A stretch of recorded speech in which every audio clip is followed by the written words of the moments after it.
Hello everyone. If you're getting this error on Roblox error code 277, lost connection to the game server, then you have come to the right place because in this video I'm going to show you how easy it is to fix error code 277 on your Roblox. So the first thing you're going to do is you're going to open up your start menu and you're going to write here device manager, and then you're going to go into your network adapters, and then here you're going to find your network adapter. So for me it is the Realtek PCIe GBE family controller.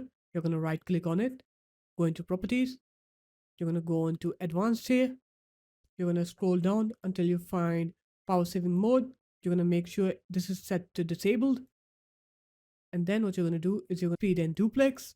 You're going to make sure it is set to auto negotiation, and then you're just going to press OK on here, and you're going to go ahead and restart your computer once. And after you're done with the restart, now when you open up your game, you'll see that you won't face that error code 277 anymore.